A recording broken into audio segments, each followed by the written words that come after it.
here on Midmar Dam, and we at the Blue Crew wanted to start a little 5-part series where we chat about fishing rods and what we've got on our boats and how we go about, in a general, let's call it, competition setup. Just a disclaimer, I'm obviously no pro. I hardly see myself as let's call it a South African pro. I'm just a guy that likes to fish a lot, and especially comps.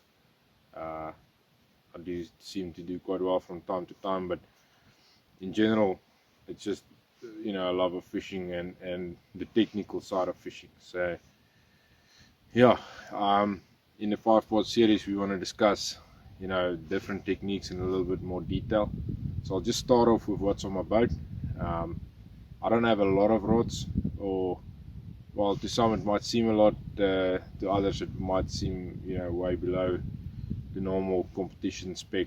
I've got 12 casting rods and 1 spinning reel or spinning setup, and that's all I've got. I don't have spares at home in the garage or whatever.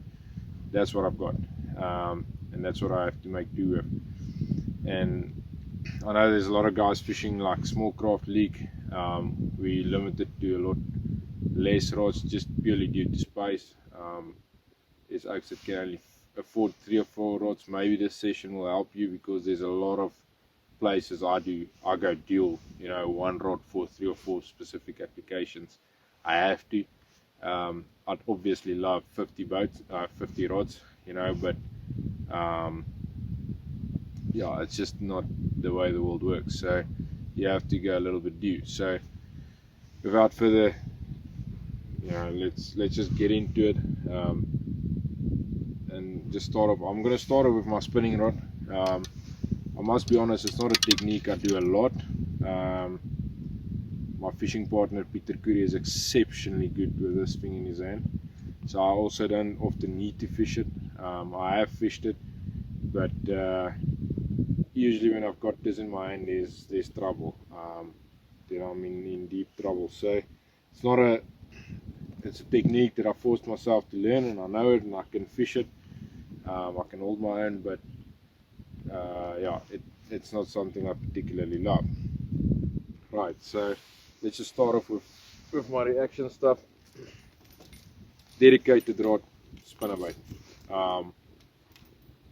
You never go anywhere without a spinnerbait. It's just the way it is. I fish it on the Accolades Rosa. It's a very lucky rod. It's a 6.9. I like just that little bit shorter, close combat type story into a little willow or whatever, and spin it out.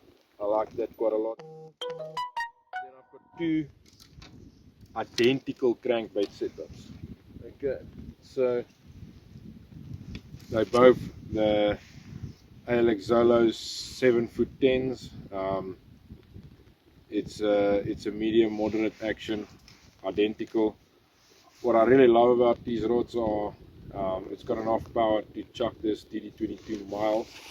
It's got enough finesse to fish this little square bill like a pro, and I really have because it's it's a long rod, 7'10", but it's still got the finesse to it. You can like put it in a spot exactly where you need it. So and that's quite lekker.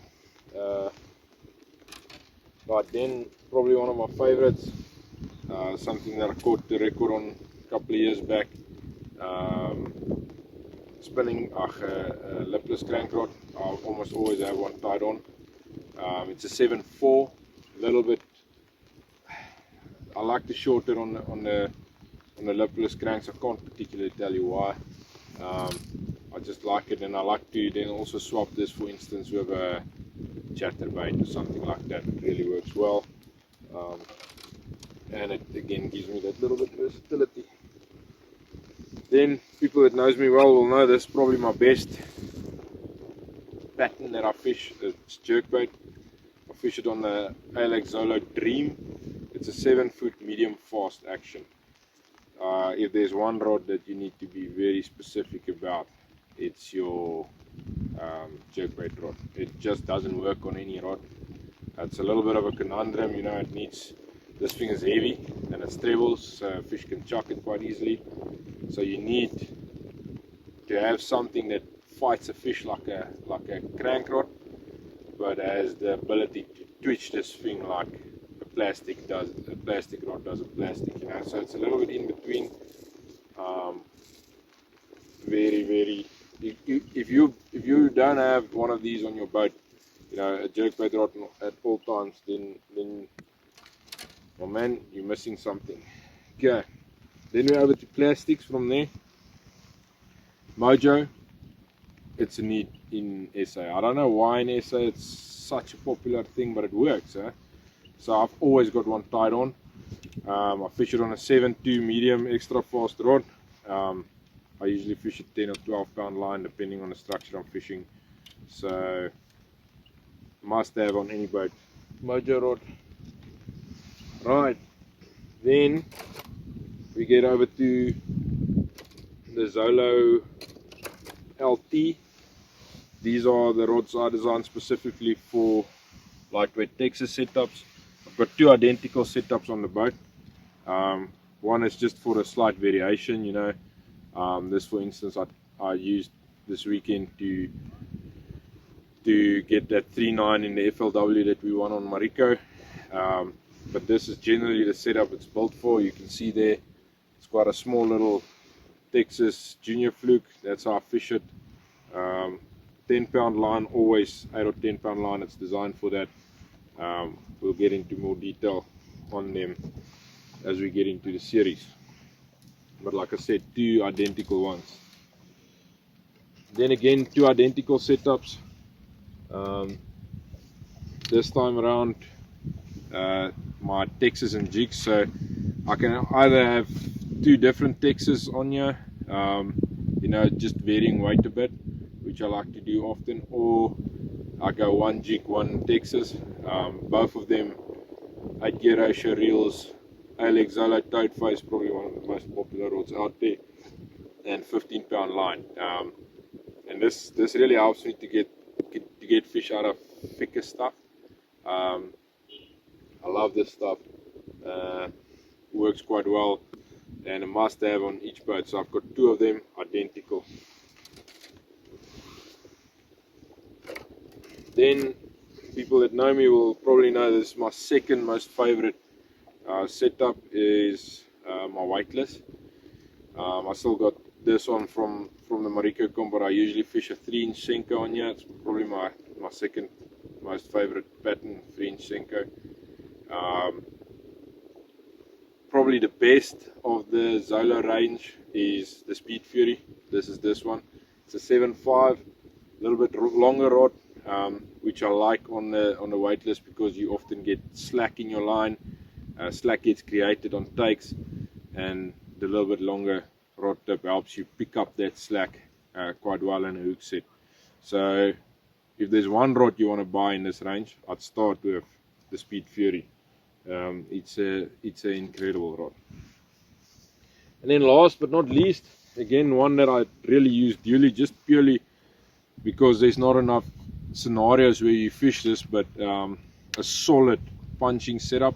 I use the Zolo Dragger, you know, like a heavyweight with a craw. This is the 6 cents stroker craw, and 65 pound braid, 8 gear ratio reel.